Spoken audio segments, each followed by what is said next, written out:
Hi, this is Dan from Lathrop Insurance. In this challenging insurance environment, Lathrop Insurance can be your beacon in the storm to help you find the coverage you need at the right price. Now, more than ever, you need a partner in the insurance industry that can work with multiple carriers to make sure you have the right coverage at the right price. Lathrop Insurance carries home, auto, and business insurance and can be reached at 401-596-2525. We've been supporting the local community since 1939, and we look forward to working with you.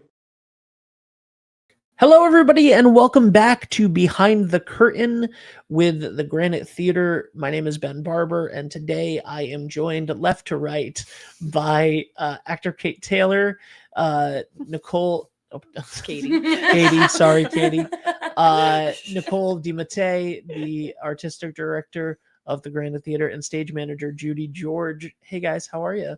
Good. How are you? I'm good, thanks. And we just came off of a very successful opening weekend. Hold on, what's happening? Why is nobody heard me? Apparently, 1 second. Oh. Why is this not registering? It's because you said Kate. It's because I said Kate. Yeah, it's because I said Kate for sure. Hello, hello, hello, hello, hello, hello, hello. Oh, no. Why is this not? Hello. There we go. Well, this is gonna. Why? Can you guys hear us? Hold on. Can anyone hear us right now? If you're watching, please comment and let me know if you can hear me, because I don't know what's happening with this audio situation that we got going on right now. It is not registering on the hello. It's registering in here. I'm going to check the stream. This has literally never happened to me before. Nobody heard me, apparently. No, everybody heard us. Okay, cool. Great. Dina says, yes, I can hear you. The computer is going like, oh, you have no levels. And I'm like, that's not true. This is all I've been doing this for years. I definitely set it up properly. All right, so let me just go back over the introduction. And this is why we don't trust AI. Hey, everybody. Welcome back to Behind the Curtain with the Granite Theater. Today, we are joined left to right by actress Katie Taylor, the artistic director Nicole DiMattei, and stage manager Judy George. And you guys just came off of a successful opening weekend of a 1940s radio Christmas Carol. Let's talk about it. Yes, let's talk about it.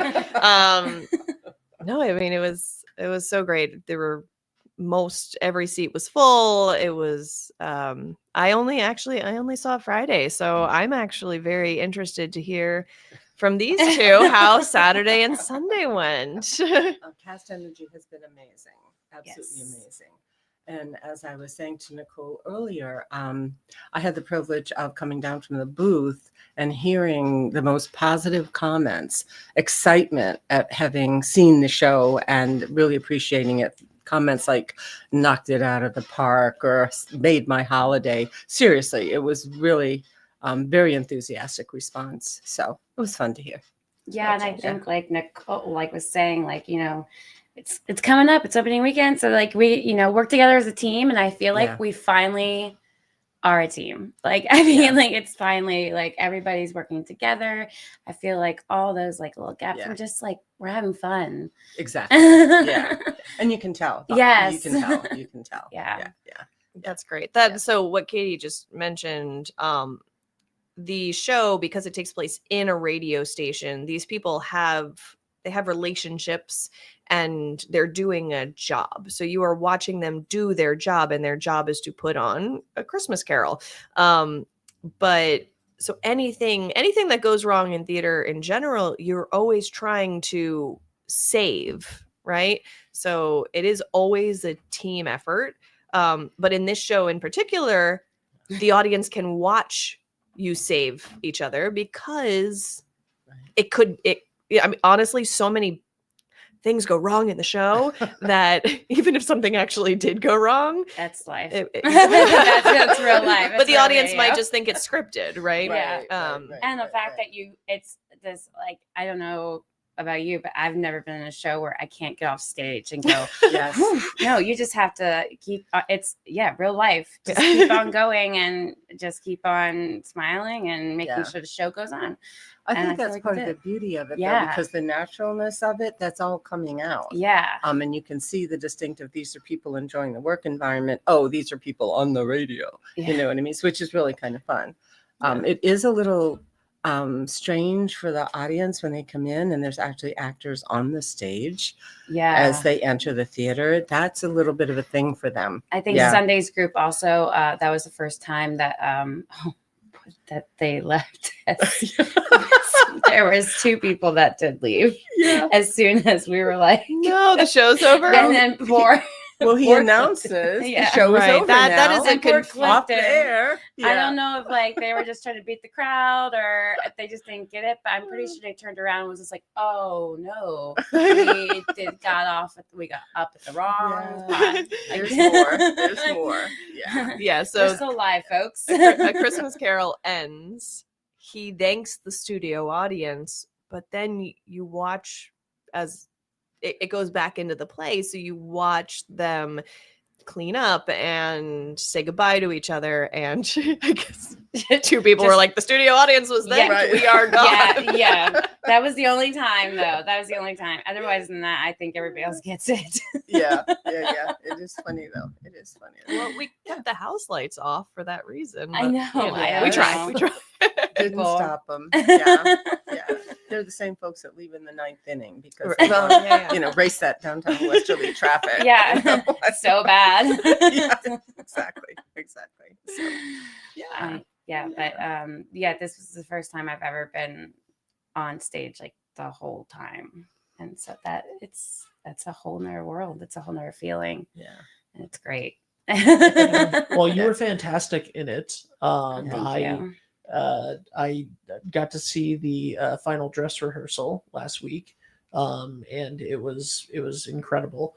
What do you? First of all, by the way, Nicole, the sets that you were talking about, you specifically talked about the 10-foot flats and how they make a huge difference, and they really do. Do you mind if I pull up no audio? Please. So let's take a quick look here at some of the stills of this, and this is it looks so beautiful.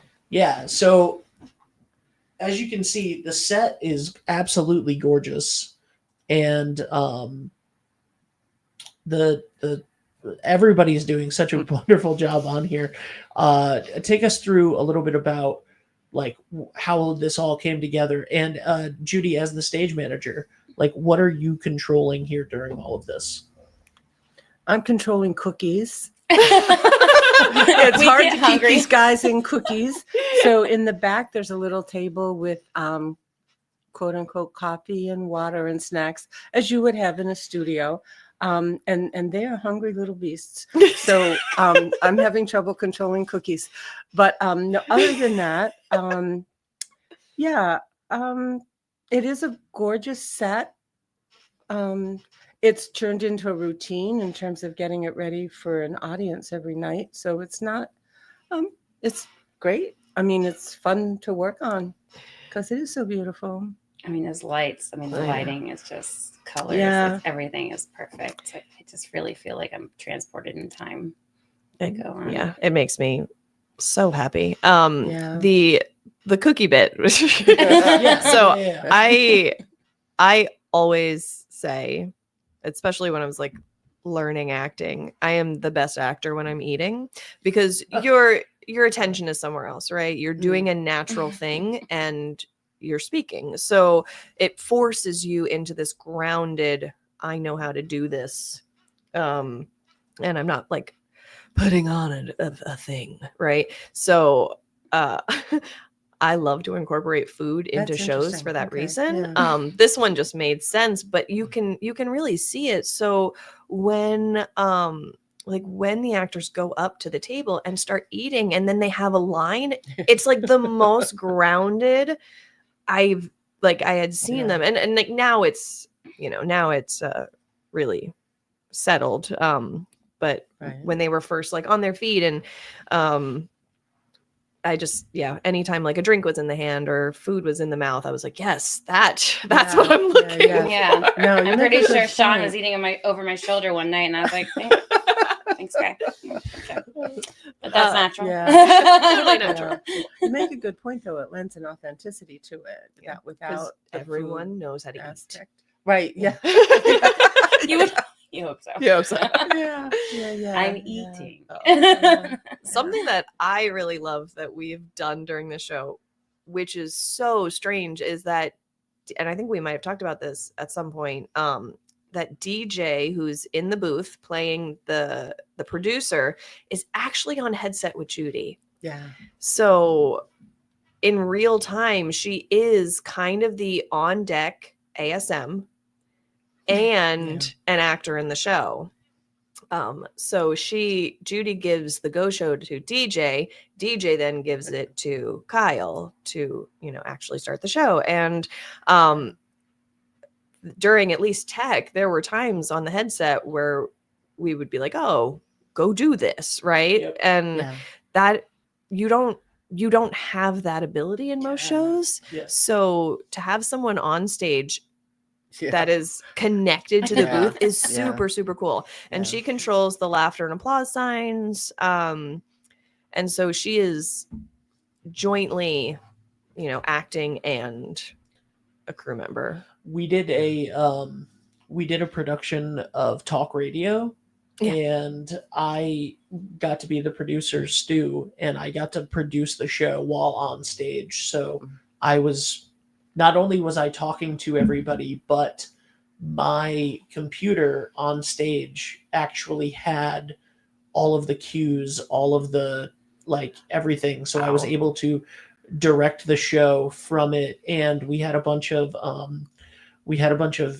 guest call-in people that we did, and Dave, who was playing the Barry, the lead character, was having conversations with people, and that cast can be 5 people or it can be 50 people because there's all of these call-ins, and we decided to do a bunch of call-ins, but they were pre-recorded, but his part had to be live. So he had a thing in front of him where he was able to press the play button, let them have their part of the conversation, and then so the timing on that was incredible. But I think that that magic of having her have a headset on and be able to get cues when there's nobody else, there's nothing you can do. Like you said, you're literally on stage the entire time. It's just you're in this life for the next hour and a half, 2 hours. So that's really incredible. And you're Nicole, I bet you're I wish that we could figure out ways to put this in other productions, because this is working out great for us. Yeah, you're absolutely right. It's a great reassurance because I'm up in the booth. So I would have to go down 2 flights of stairs, across the lobby downstairs, and up another flight of stairs. Maybe 20 minutes later, I'd be not really 20 minutes, but I would be backstage to fix anything. And we did have yesterday a clock issue. And I know. Oh, no. Did they break my clock again? I don't think so. I don't think so. I can't remember. Yeah. So, but there was that last minute, and being able to communicate with her meant everything. So, yeah. That's awesome. I threatened to come down from the booth, but I didn't have to. So, yeah. Not having people miss cues or anything like that, and everyone's on stage. Right. Yeah. My fear of stage managing from the booth was that if there was a last minute costume disaster, because everybody's on stage, so I mean there's nothing, that's fine, but if there's this last minute Erin can just needle it with some crochet. Just patch it up. yeah. Well, there's plenty of tape back there, so you can just tape it together, it'll be fine. But that was kind of my concern, but so far everything's just worked out really, really well. So yeah, that's great. Solid. Yeah, it's solid. Yeah, one of our actors does crochet a scarf the entire time. Is she working on a scarf now? I think it's a hat. It's a hat. Now. Okay. Yeah. But it's great because I had asked her, we're trying to make the realism of an actual radio show where you're not up at the mics and you're waiting for your turn. And so I had asked her if she could, I was like, can you knit? Can you crochet? She's like, oh, I can crochet. I was like, great. That's what you're doing. There's a card game going on. Flirtatious. There's definitely a flirtatious card game. I love that that evolution. There's a lot of flirting going on in the show. But you know what? That is so real too. It's like when you, when you work with people in an artistic environment, emotions are higher, and you generally, you become closer to people. So, oh, hello. That wasn't awkward at all. I somehow thought that would be simple. Yeah. No, I saw loser. I saw loser too. Sorry. I was like, Katie's a loser. I was like, who said that? Mike, sorry. Mike closer. I made it more awkward. No, I did too. So yeah, but it's such a fun show. It's so fun to watch. And I think, I got multiple texts this weekend from people just saying we had such a great time. The show is so fun. And then also the set looks beautiful. Dina says, so much positive feedback. Everyone is loving this amazing production. Bravo to the entire team. Amy Elizabeth said the builders are so amazing, and so is in all caps. And Steve says Judy can handle any last minute issues. Thank you. How long have you been stage managing? I started theater here in Westerly for the first time just 13 years ago. And I started as an actor at the Granite, never having done anything before. And then they recognized I had some organizational capabilities and asked me to stage manager. I mean, you always need to stage manage. And so I agreed to do that. And so probably like the last maybe 10 years or so for the Granite and other area theaters. The worst thing that I think that you can do as an actor, if you where's my hello testing, there we go. The worst thing that you can do as an actor, I think, if you want to maintain being an actor, is show anybody that you have organizational skills, because there are so many other things that need to be done. Well, then I'm good on that one. Well, I've actually found that the things that I enjoyed most about acting was learning the lines and rehearsing, and I didn't care if the show ever went up. I don't really care about being on stage so much. I enjoy stage managing a lot, and I enjoy directing a lot. And that's really, kind of what I've morphed into, and happily so. So you've directed some shows then? Yes, my first opportunity was here at the Granite, Barefoot in the Park, a few pre-pandemic, so that's quite a few years ago now. Yeah. And then I had a few other local small theaters. Nice. Yeah, which I really enjoy a lot, and I'll have the opportunity to do that at the Granite in 2025. So what will you be directing? Dinner with Friends. Oh, So- okay, nice. I'm excited Yeah. about that one. Oh, me too. Me too. Yeah. It's an amazing script, so I'm looking forward to that a great deal.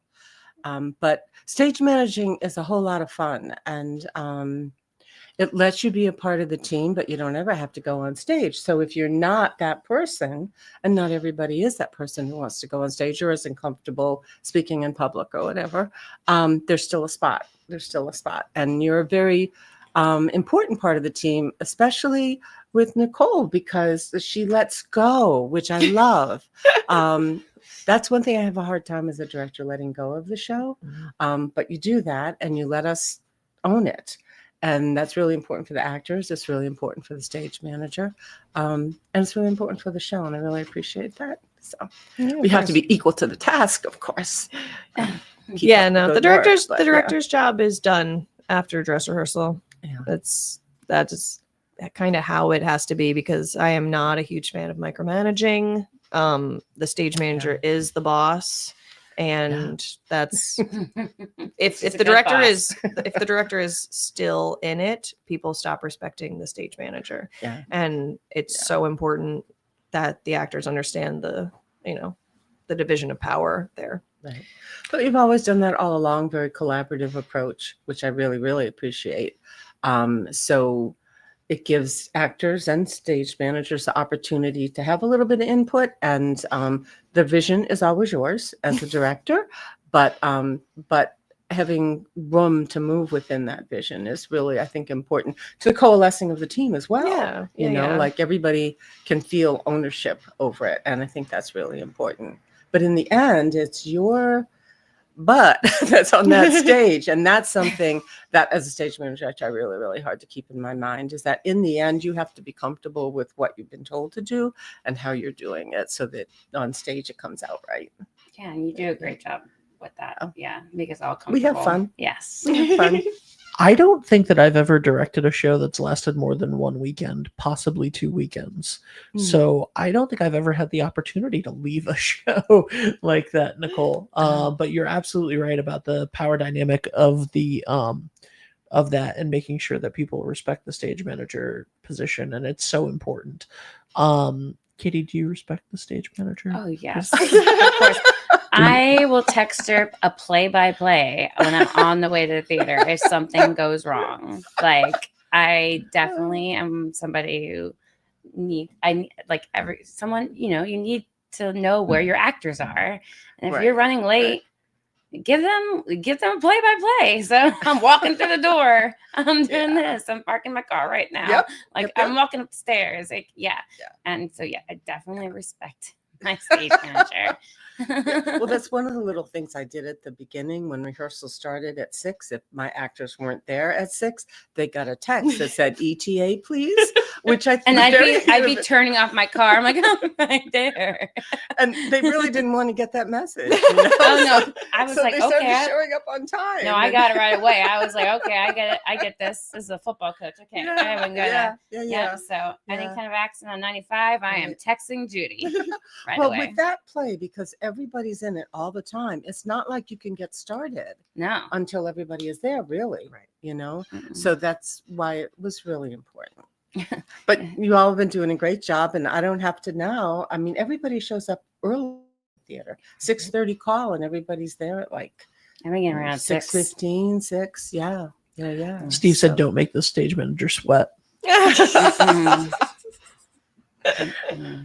No, they're very good to me. Happy stage manager, happy cast. There you go. There you go. Yeah. So how have we have a banner running across the screen right now to get tickets? How have ticket sales been going for this so far?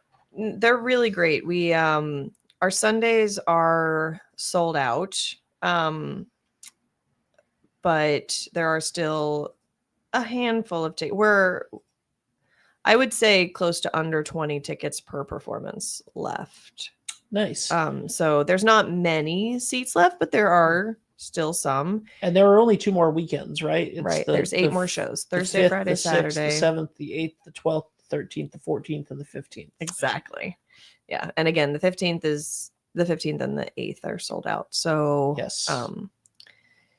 So yeah. I think that now that people have Thanksgiving off of their mind, now they're going to be like, okay, what's next? Oh, Christmas. Oh, right. I gotta go to a Christmas show. I'm going to go see a Christmas show. So now that Thanksgiving is behind us, like I'm hoping that. Good point. Yeah. God, that's how my brain works. All right. So what's your favorite part of this show? Everybody.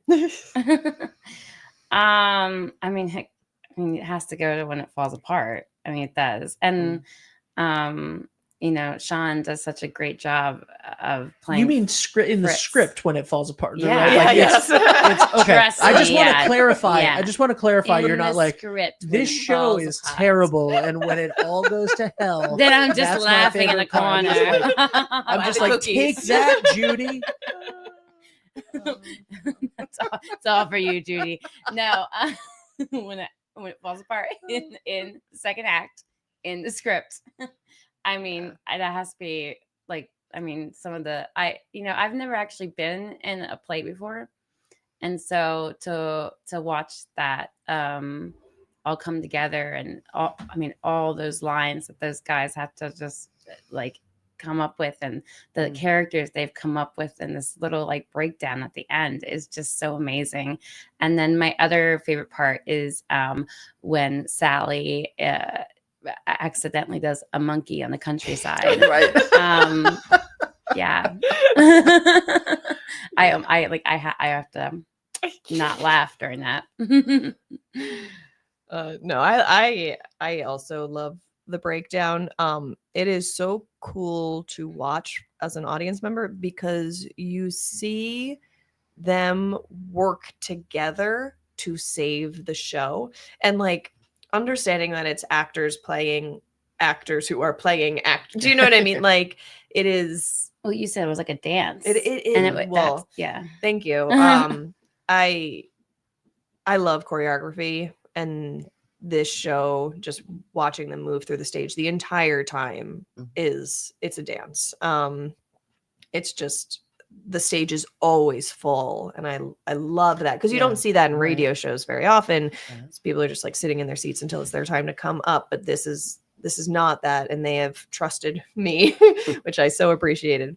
But yeah, when they have to come up with a new storyline on the spot, even though our actors know the script, it doesn't look like it. Like they have done such a good job letting you see their process of how they're gonna improvisation. Yeah, right. Like what they're gonna do next, show.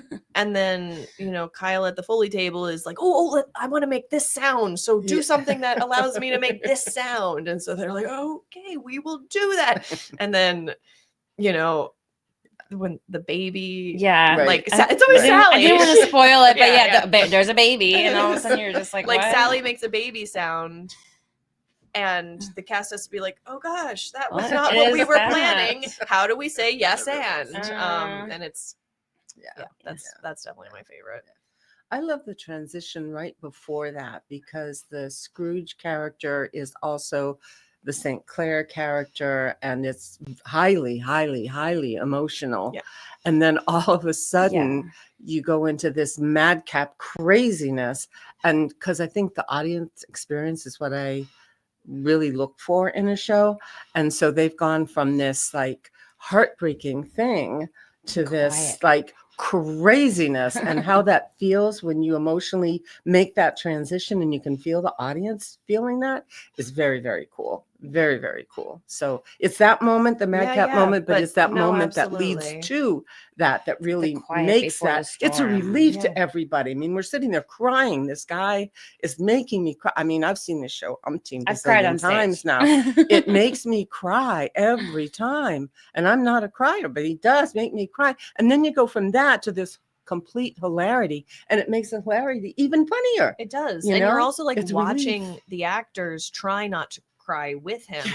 And then have to like get over that over that hump in order to. It's a great moment. It is cool. Great moment. Yeah, love it. Yeah. God, and Scrooge comes back on, and it's just like it's a great show. Yeah, great show. It is a great show. Katie, how long have you been acting? Since I was like 8 years old. My mom took me to a college production of The Sound of Music, and she said that night she saw the light in my eyes, and she was like, oh no, I'm gonna have to be driving a lot of places. I think I just found her thing. And so 8 years old, and I owe it to my mom. She took me to see everything, even Kathy Rigby's last performance as Peter Pan. Wow. Cool. On the way there, though, she will famously tell you that I forgot my glasses. So she gave me her glasses because we lived in South of DC, and it was all the way in Baltimore, and we weren't driving back and not missing Kathy Rigby. So we shared glasses during that performance. So she took me to see anything I wanted to see. And yeah, so I caught the theater bug. Who do you play in the show? I play Margie O'Brien. I think that she's a big flirt, and she loves making people laugh, and I think that she cares about her castmates a lot, and like I think she's interested in everybody's business, like what's like even Toots and his wife, or even what's like Fritz and Judith, what's going on over there. And I think she's just that's her family, and so I really love the character because of that, because like and now it has become my family too. Yeah, on stage. So it's nice, and I really like, I love the jokes that she gets to do. Like I love the Nicole margin, and yeah, and so I think you have the most voices in the show. Yeah, I do a lot of accents, so she loves accents, I guess, and she loves making really bad puns, like later and potato and lettuce and lettuce. Yeah, so yeah, so she even says to St. Clair that she's the one doing the funny ones, but I don't think she's the funniest one in the show. I think that she just thinks she is. And so yeah, and I like that. I like that a lot.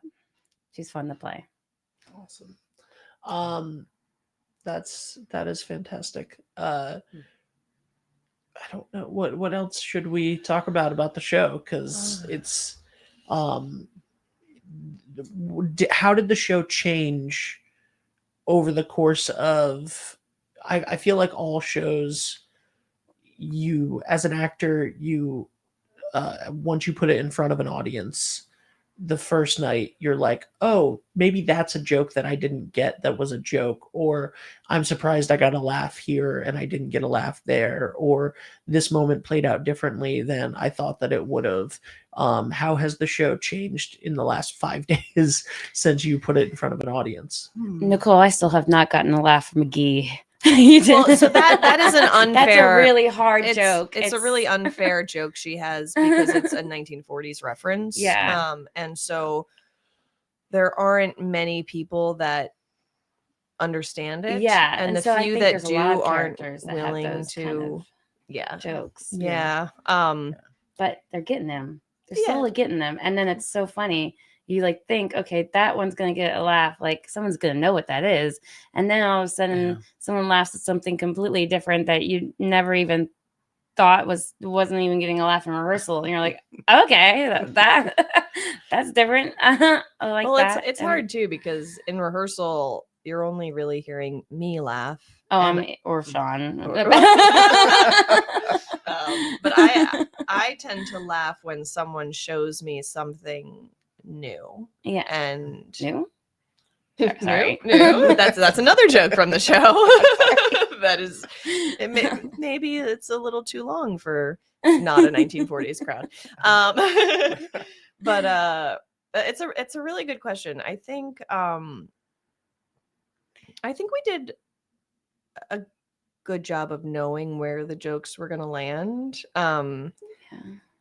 And also, like I was saying, it's my first play, so as opposed to a musical. Yeah, as opposed to a musical. So sometimes I am very animated, and I feel like I've tried to calm down and do the 25% less, make this my life. I am in the studio as my regular life. I do not have to extra smile and put on some jazz hands.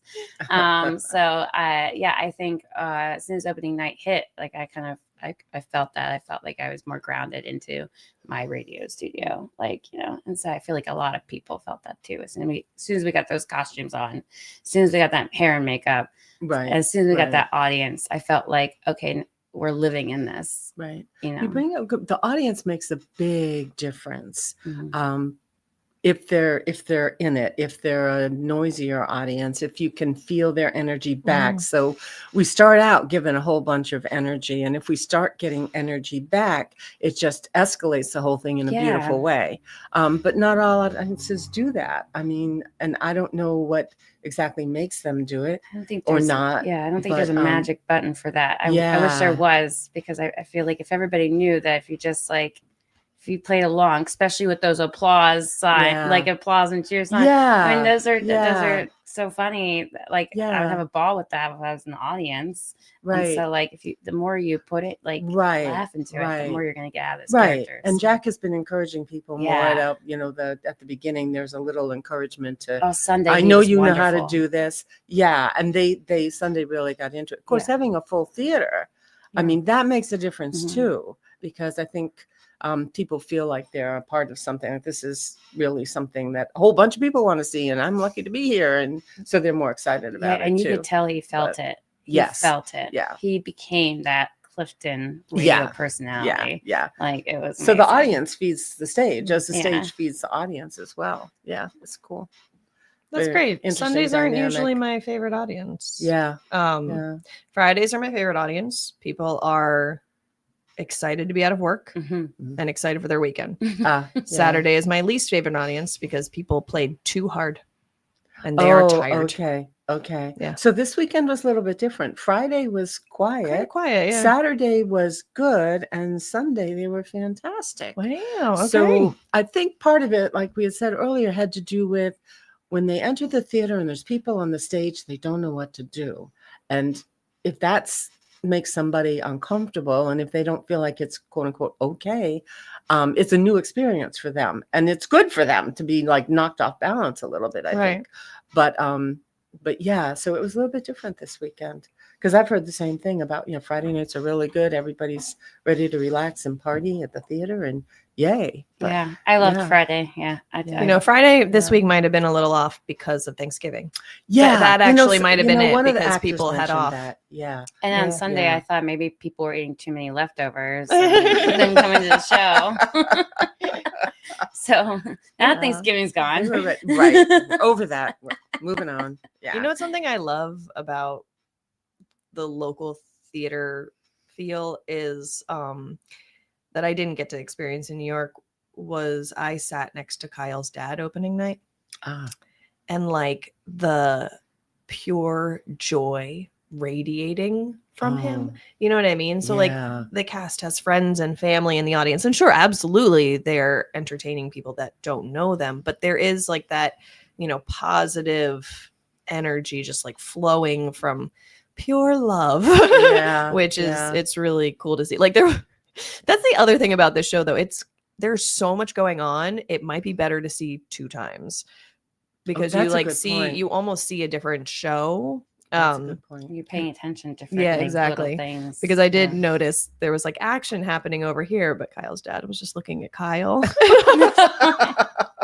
That's so sweet. I was like, he might be missing this, but he's seeing, Kyle, because Kyle does work the entire show. He totally does. He does a great job. In connection with that, is also, when you talk about connectedness, is that, as you know, my grandson is in the play. And this is a first for me, and very, very exciting to have somebody in the family do something other than sit in the audience. So we were in search of we were in search of a young male tenor, and we're having a hard time finding one. And I happened to know that my grandson was capable to do that. And so Nicole, he actually had to audition on a video, is what he had to do. Send a video submission. But he wasn't able to be there opening weekend, and Pete stepped in, and Pete is completely phenomenal. I mean, he was just amazing. He came in late, and he's just totally owned it. Everybody loves him. He's he's such a sweetheart. But I'm really looking forward to seeing Ezra on stage too. So and see if he can do as well as Pete. Oh, trust me, he can. No, they're both amazing. Considering neither of them had done theater before, I am. Which is just like mind blowing to me that you keep finding. I'm so happy you keep finding these guys in theater, because that's what you want.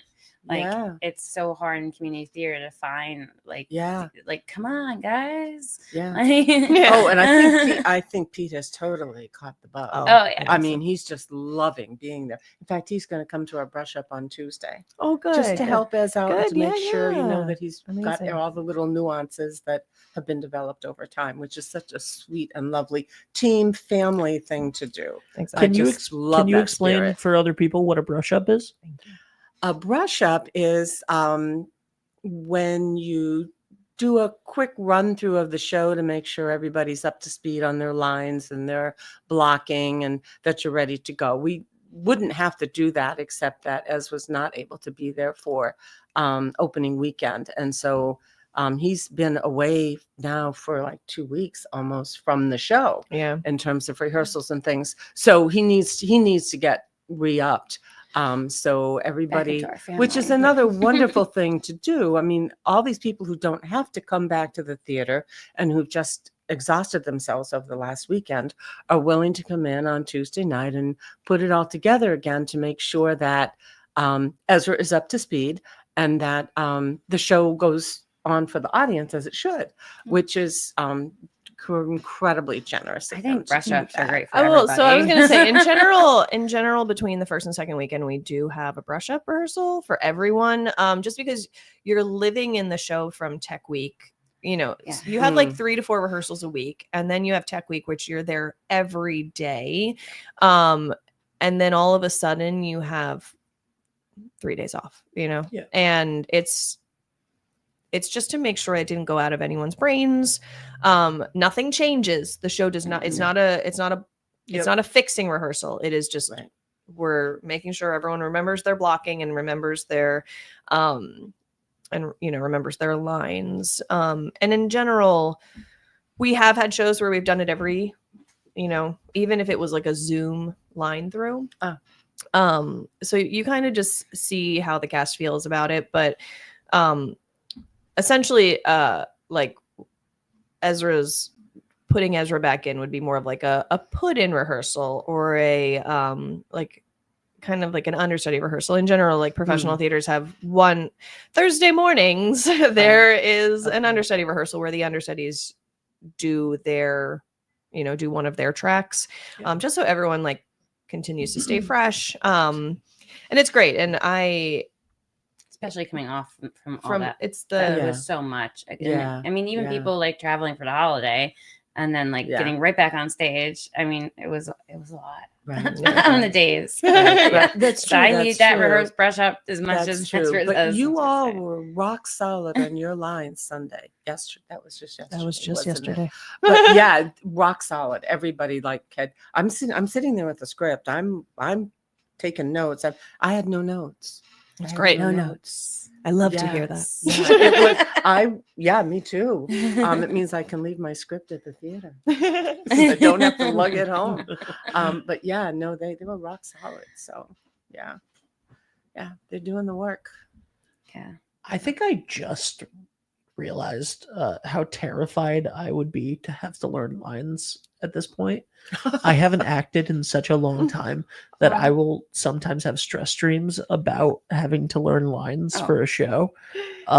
It's something that I used to do so easily and came so easily, but if you let that muscle slip, it's hard. Oh, absolutely. Memorization is definitely a muscle. Do you know, as you said that, so actors' nightmares are very, very real. Similar? Are they all similar? Because I had that one where all of a sudden I'm in a high school theater, which I never even got along with. But all of a sudden I'm in the high school theater and I'm just like, what am I playing? And all of a sudden there's an audience and I'm like, what am I doing? And then all of a sudden you're just like, I'm coming up with lines and songs. Yeah, that is a very, very, very then you common wake up screaming. But I actually had my first, just this past weekend, I said to my husband, I had my first director's nightmare. Isn't that fascinating? I was directing a Shakespearean play. And let me tell you, Nicole should not be directing a Shakespearean play that goes wrong. Yeah. And I was there just making up what I thought these Shakespeare lines were about without having researched it all. So that is very real. And it's when you put yourself out there and you have to, you're on stage and nerves are a real thing. That is why I switched to what I do now, which is make everything up as I go along. You can't you can't mess up lines if you're just improving through life. Well, we have 3 actors that are certainly of a certain age that are doing a phenomenal job. I mean, especially the two guys. I mean, they know their lines. They're doing a really good job with that. And it's tricky because there's lines, and we've talked about it, lines that they're supposed to be reading from a script. They don't have the Christmas Carol story memorized. And then there's lines where they're Ad-libbed, exactly. And to make that look right. And they've really gotten the gist of that. So but they're not particularly young, but they've got it in their brains. So I mean, it took some time, but it did. yeah. And I also I feel like all actors, I mean, at least a lot that I've met, I think we all share one thing, which is like, I feel like we all have anxiety, but somehow the stage helps the anxiety. I don't know. Like, it's just it's almost like a, like it's like puts a spell on you. It calms you down. It's therapy. Yeah. It's therapy. Yeah. It works better than the therapist I have. Hope she's not listening to this. You're great. But that is one wonderful thing about acting is for a little while you get to be somebody else, and you get to feel like somebody else, and you get to emote like somebody else, and sometimes that is therapeutic, out of your own space and into somebody else's head for a while. That's the entire reason I fell in love with theater, is wanting to act and be like someone else. Like I actually this story, I think, more than my abilities, got me a scholarship to school. I fell in love with theater. I was 9 and my sister had just died, and I was like, oh man, you can act and like pretend to be someone else. Let's do that. And that's how I fell in love with theater. So it's definitely a form of therapy. Absolutely. And it's definitely it's very healing. And also to put yourself into a character and bring what you have to the character, but also then sometimes finding that as a way to release things in your own life that you can't figure out on your own and you can't think about on your own, it can be very healing, even if it's a goofy character or a silly thing. When you're playing the truth of the moment, like there's something that's very powerful about that. And also I feel like, and this is very heady, but I feel like existing in a character allows you enough separation from yourself to realize that you are a character in your own life a little bit. And that I used to teach this to middle school kids. I used to teach this to middle school kids that I haven't been on screen this entire time, so I just fixed that. I used to teach this to middle school kids when I was doing improv classes for them. I got asked to do improv classes at a middle school. And I was like, you guys all act all the time. And I can prove it to you. Like, how do you get dessert from your parents? Like, how do you get candy? Would you be a jerk to your parent? No, put on it's a show. Form of, it can be like yes, if you abuse it, it's a form of manipulation, but we all act certain ways because we want things from other people, right? Like when you talk about objectives in acting, it's real because that's how we like. I'm being very pleasant because I want all of you guys to like me. And you know what I mean? And I'm acting a certain way in this environment because I'm on camera and I'm in front of people who are, either strangers or I've known for a month. And, this is a version of Ben that is different from a version of Ben that maybe my best friends that I've had for 30 years get.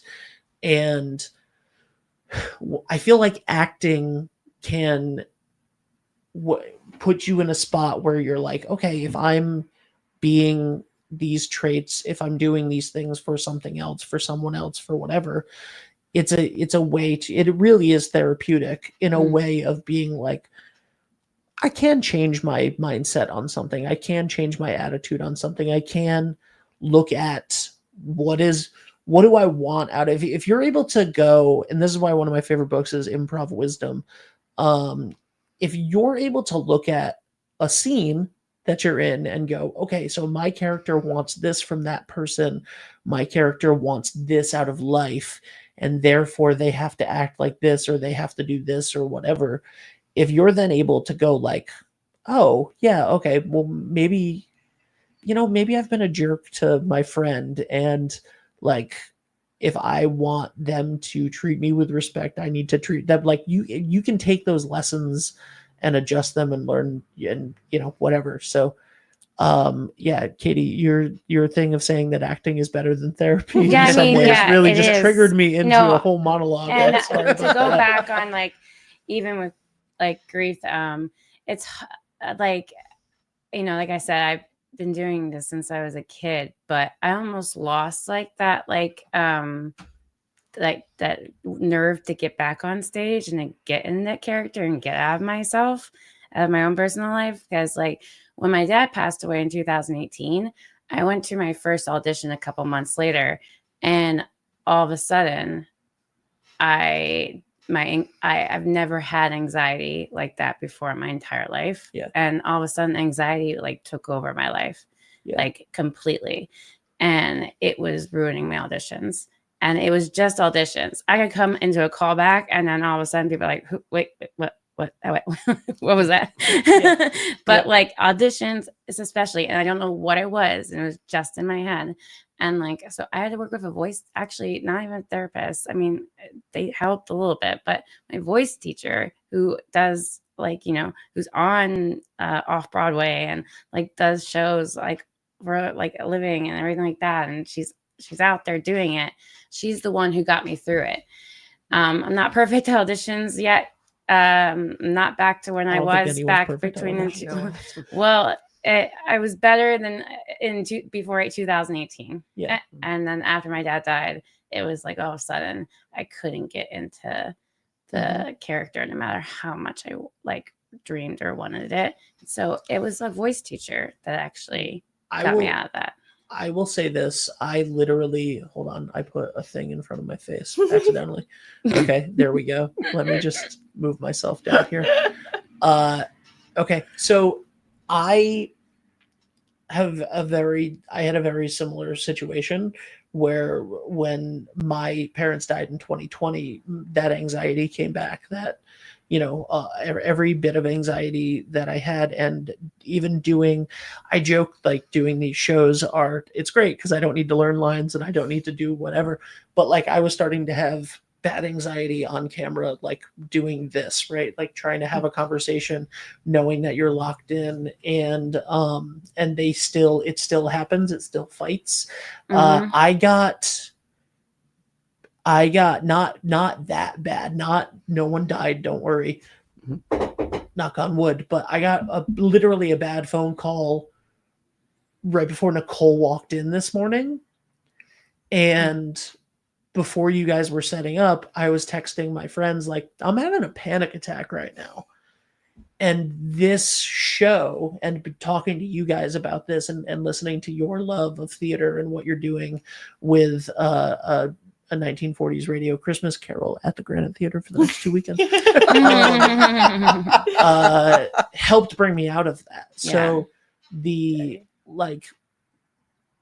there's never like the anxiety and dealing with all of that stuff is it's hard. And yeah, like I said, it definitely has never gone back to the way it was. Yep. I just kind of lost that little confidence of myself, but also then put a little bit more quirkiness. But it does get better, like you said, as the more stuff you do that you love. Yeah. And you just gotta put yourself out there, and if you if you don't get that callback, you don't get that callback, but it's one step closer to getting that anxiety brushed off a little bit.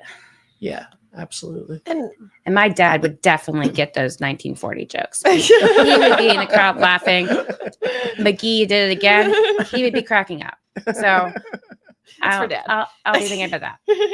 He's the one laughing. But yeah, no, auditions are terrible. They're just always terrible. But the thing you have to remember is that a casting director or a director, they want you to walk in and be the role they're like. They want no you to one be is more the on your person. side than a casting Exactly. director.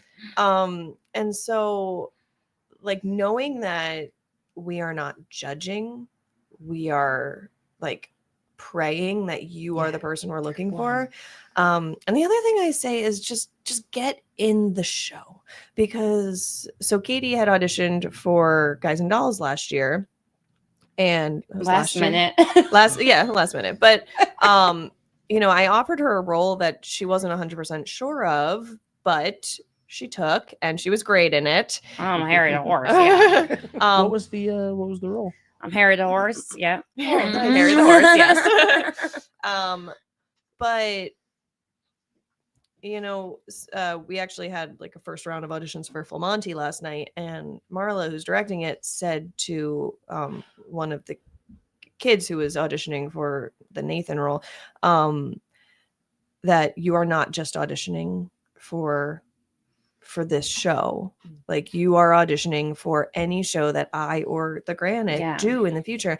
And it's true, because for this show, I texted Katie and I said, I think you should audition for this, because I think this role is perfect for you. Yeah. I wasn't gonna do it. And she wasn't going to audition. Yeah. I'm not really a big fan of Christmas shows. I love this one. I'm so glad you I've did. changed my mind. I love Christmas. I love this Christmas show. See, look at me changing lives. I love this. This is completely I off love it. topic. Is Harry the horse the third person in Fugue for Tin Horns? Yeah. Okay. Yeah. She was great. No, you were Really so low fun. voice.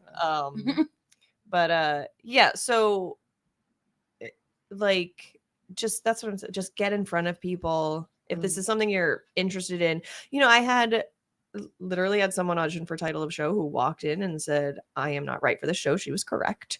But I wanted you to know me.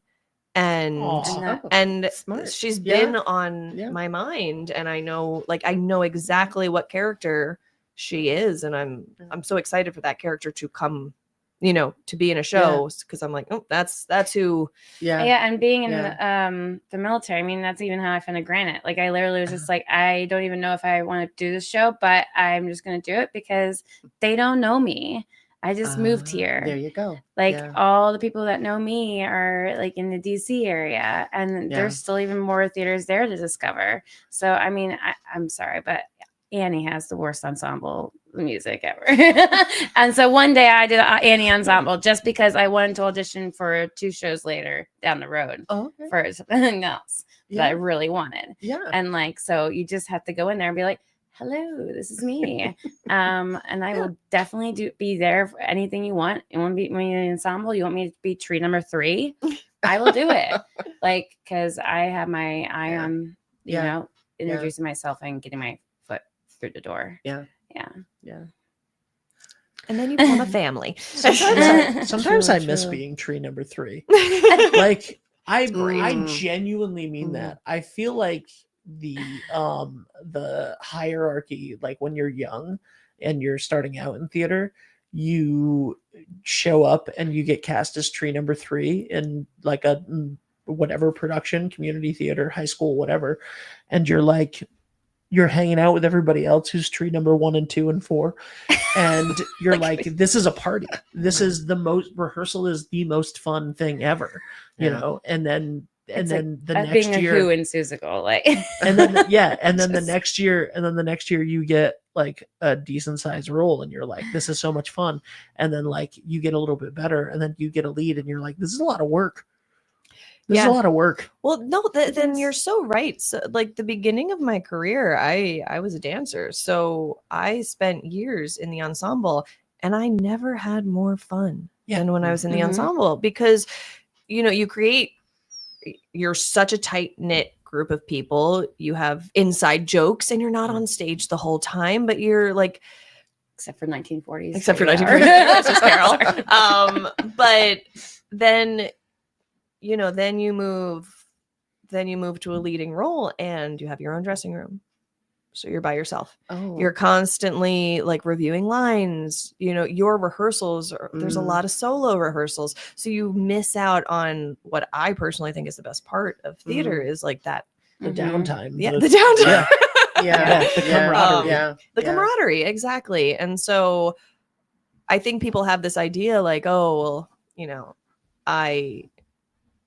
if I'm not going to be the lead, it doesn't make sense for me to waste my time doing that. But that is no, that is not at all. No. The first play that I ever directed that I was not in, as well, was we did it at the George Kent Performance Hall over here, and I sat downstairs. So the show started, and I sat downstairs during the show, and I just listened to the crowd above me, and I was like, this is the loneliest feeling, like not being in the show for the first time ever, not being in the show, not being a part of the show.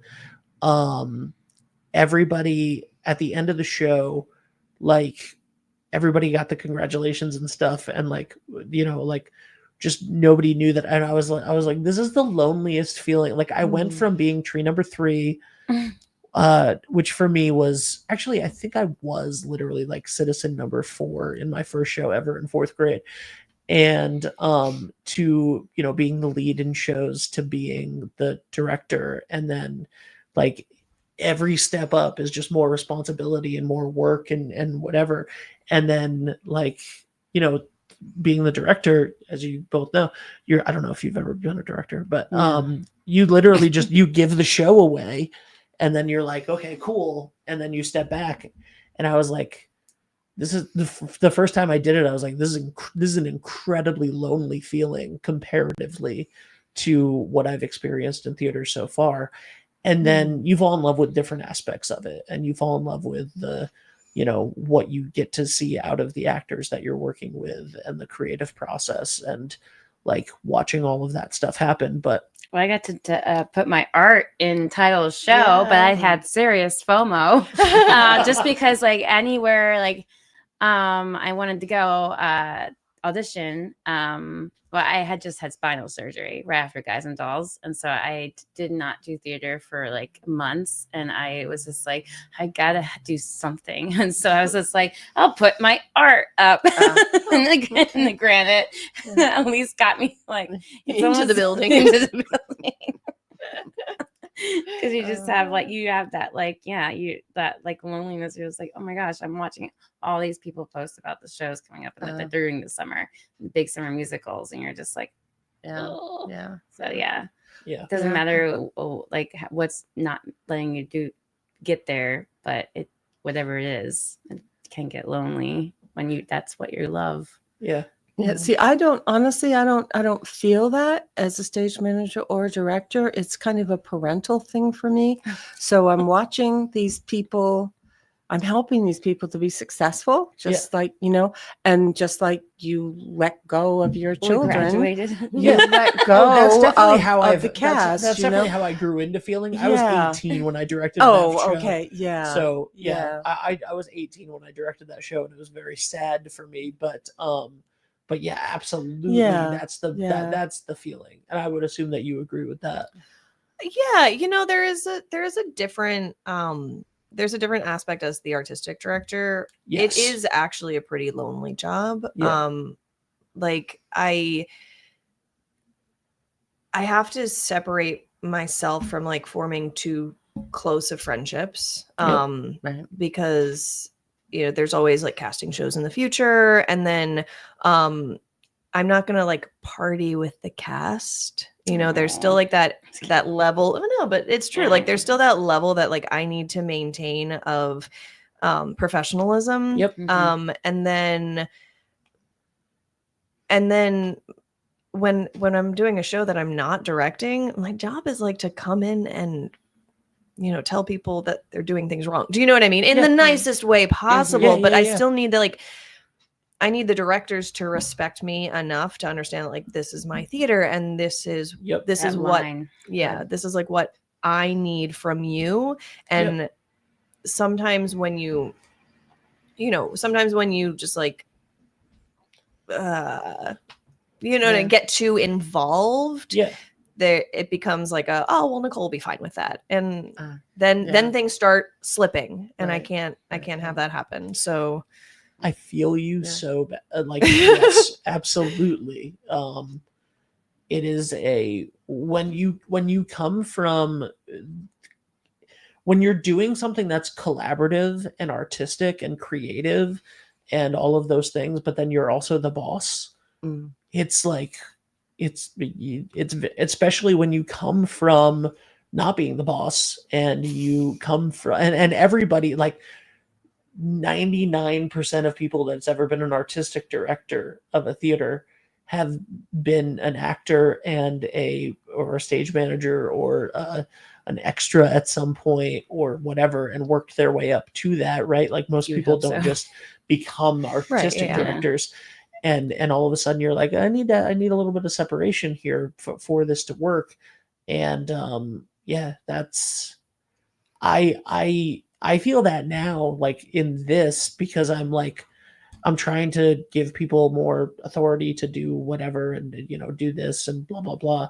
And I love being friendly with everybody. Like, I want to be a giant teddy bear, but sometimes I have to be like, no, you're not doing that, because this is my channel. This is my way. These are my airwaves. These are my but also my reputation. Do you know what I mean? Exactly. You're like, this is my reputation. Absolutely. This is my stuff. And also this is the reputation of the thing. Not even me. Right. Yes. Like I can't have you go out there and say this. We can't do that show, because we need to be able to do 5 other things in the future that you don't know about. Yeah. And it can be tough, but anyway, we have actually gone for an hour and 6 minutes right now. So all right, let's do this one more time, guys. It is a 1940s Christmas carol, radio Christmas carol. I'm so sorry. And everybody's looking at the set right now.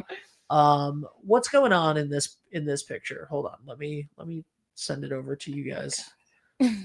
What are we looking at right there? The part that you were talking about. That's in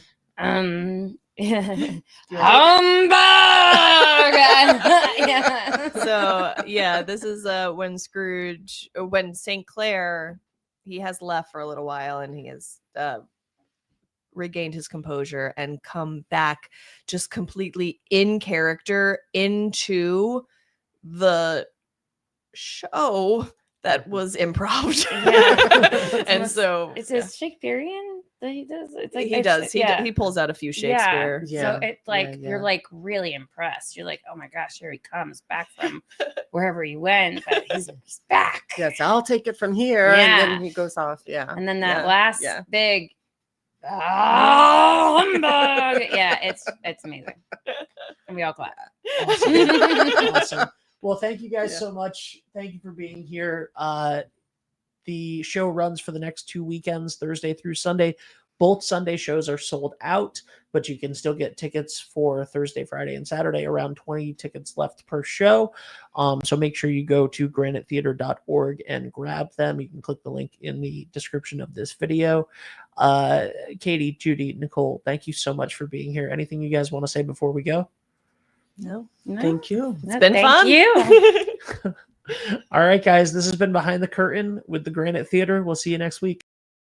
Hi, this is Dan from Lathrop Insurance. In this challenging insurance environment, Lathrop Insurance can be your beacon in the storm to help you find the coverage you need at the right price. Now, more than ever, you need a partner in the insurance industry that can work with multiple carriers to make sure you have the right coverage at the right price. Lathrop Insurance carries home, auto, and business insurance and can be reached at 401-596-2525. We've been supporting the local community since 1939, and we look forward to working with you.